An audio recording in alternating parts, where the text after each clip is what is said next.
রাষ্ট্রপতিকে, বিশেষ করে একজন আদিবাসী মহিলা রাষ্ট্রপতিকে মমতা বন্দ্যোপাধ্যায়ের এই আক্রমণ প্রকাশ করে দিচ্ছে মমতা বন্দ্যোপাধ্যায় কতটা আদিবাসী বিরোধী এবং মহিলা বিরোধী, এবং এটাও প্রমাণ করছে তার সাথে মমতা বন্দ্যোপাধ্যায় তার মস্তিষ্কে স্থিরতা হারাচ্ছে।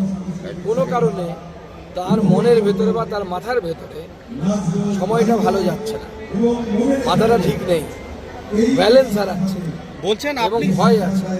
আপনি এগুলো বলবেন না, আপনি রাষ্ট্রপতি, আপনার এগুলো বলার স্বভাব হয় না।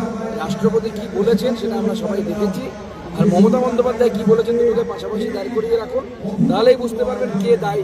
সংবিধানের এখতিয়ারের মধ্যে বলেছে আর কে সংবিধানের বাইরে গিয়ে বলেছে।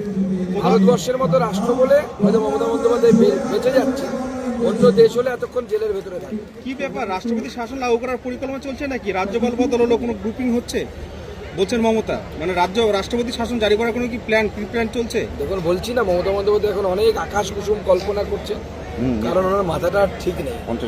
উনি হারের ভয়ে, হার এমনভাবে দেখছেন, শয়নে স্বপনে সবসময় হার দেখতে পাচ্ছেন, পরাজয় দেখতে পাচ্ছেন। এই পরাজয়ের ভয়ে উনি এই সমস্ত মস্তিষ্ক মানুষের যখন অপ্রকৃতস্থ হয়ে যায় তখন যে ধরনের কথাবার্তা বলে সেই ধরনের কথাবার্তা উনি বলছেন। বেঙ্গল ভোট জেতার পরেই উনি দেশের হয়ে বেরোবেন, দেশ জেতার জন্য, তখন সবার মুখোশ এক একে টেনে খুলবেন বলছেন। আগে ঢোড়া সাপ ধরতে শিখুক, তারপরে না হয় বাকি সাপ ধরবে, শঙ্খচূড় ধরবে।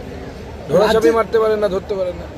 রাজ্যের সঙ্গে রাজ্যপালের এই যে রাষ্ট্রপতির এই যে বেনজির সংঘাত, যেভাবে বাকযুদ্ধ চলছে, কিভাবে ব্যাখ্যা করবেন? এতে কি পশ্চিমবঙ্গের যে মান সেটা তো এটা মমতা বন্দ্যোপাধ্যায়ের তরফে করা হচ্ছে। মমতা বন্দ্যোপাধ্যায় তো সাংবিধানিক কোনো সংস্থাকে মানেন না, কোনো কিছুকে মানেন না। উনি পারলে ভারতবর্ষের বাইরে চলে যেতেন, পারছেন না, স্বাধীন দেশ ঘোষণা করে দিতেন পারলে, কারণ বাংলার জনগণ মেনে নেবে না, সেই জন্য ভয়ে পাচ্ছেন।